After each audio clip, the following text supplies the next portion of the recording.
What's happening? Brian Tong here, and welcome to the Apple Bite for everything good and bad inside the world of Apple. It's official, and Apple has sent out their invitations for their next big keynote on Wednesday, September the 7th in San Francisco at 10 a.m. Pacific time. But let's look deeper and completely overanalyze this invite because I have nothing else better to do. Now, first of all, did you eagle eyes notice the invite is shaped in a pattern that's the top of the Apple logo? See, I did. Now, secondly, we know rumors point to a dual-lens camera with DSLR-type capabilities, and the invite features a background with a bokeh effect found with DSLRs. It produces a blur in out-of-focus parts of an image with a shallow depth of field that's produced by the lens. And for all of you know-it-alls that like to comment, I've heard people say bokeh or bokeh. It's like GIF or GIF or the AT or at debate. Hashtag first world problems. Now, this is also a rare dark-themed invite from Apple that's black instead of bright and cheery, pointing to low-light capabilities. And see you. A camera sees you. Yeah. I told you I have nothing better to do. All right, the idea of DSLR-like features is great, but if it ends up only limited to the larger 5.5-inch phone, you know what? I'm passing on it. Now let's check out new tidbits on the iPhone 7. A rumored leaked spec sheet from Weibo could be totally real or totally fake, but it matches rumors and shows the inclusion of Lightning-equipped wired earpods and a Lightning to 3.5mm adapter that will be included in the box. Apple has also been granted product certifications by the Eurasian Economic Union for new iPhones, new Apple Watches, and a reference to AirPods, the same name from a U.S. trademark filing in October, which still makes me sad that they skipped on AirBuds. Aww. Now, we've always compared the rumored AirPods to the Bragi Dash wireless earbuds, but there's a chance Apple might have acquired or is at least working on a partnership with Bragi. That's because Bragi has teased on his Twitter one of the biggest announcements in the company's history will take place on Monday, September the 5th in Cupertino, the city that's also home to Apple. Now, this is big, or they're just doing a hell of a marketing tease. We'll find out. There's also been a lot of chatter about a deep blue iPhone or a darker space gray color option for the next iPhone 7.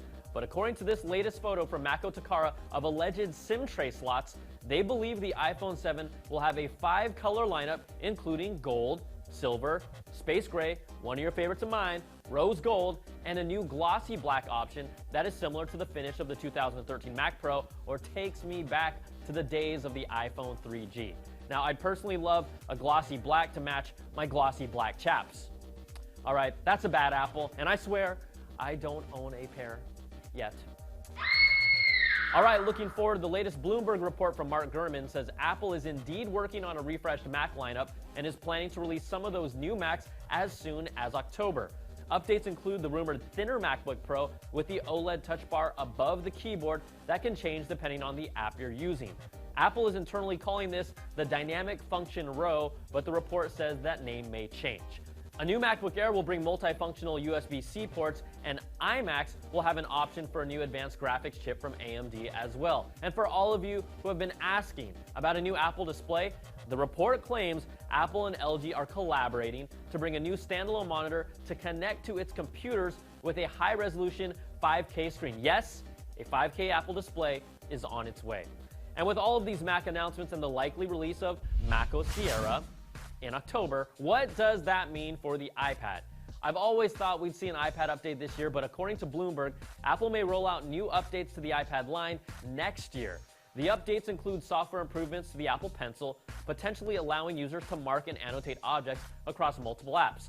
New iPad hardware will include even faster display technology for smoother zooming, panning, and scrolling, but the report reiterates we shouldn't expect an iPad lineup update until next year when a rumored new iPad Pro with a 10.5-inch size screen will also debut, which means I gotta save my money until they release a True Tone 12.9-inch iPad Pro after they gave it to the 9.7-inch one only 4 months later. And in a follow-up to our story about the iPhone 6 and 6 Plus touch disease, a class action lawsuit has been filed by iPhone owners in 3 different states against Apple over the alleged defect where iPhone 6 and 6 Plus touchscreens have become unresponsive and fail. It's a real thing for users, but Apple still won't acknowledge it and has turned away many out-of-warranty customers. Until they do, you know what's coming for you. That's a bad apple. Now, let's just hope this doesn't end up affecting something like the iPhone 6s because no one wants an iPhone 6s touch disease or iPhone 6 STD. Yes, ladies and gentlemen, I will be here all night. And before we go, we wanted to reward Applebite Nation with our amazing CNET sweepstakes that could get you one of 2 brand new Apple TVs. Go to the link right here, and that's cnet.co, not com. You'll have to register to create a CNET account, and it's worth it because you could win a brand new Apple TV. The sweepstakes goes on until September the 8th, when we'll announce the winners right here. All right, that's going to do it for this show. Make sure to watch our live coverage of the Apple keynote this Wednesday, and you can always email us at theapplebite@cnet.com or tweet me at Brian Tong. Thanks so much for watching, and we'll catch you all next time for another bite of the Apple.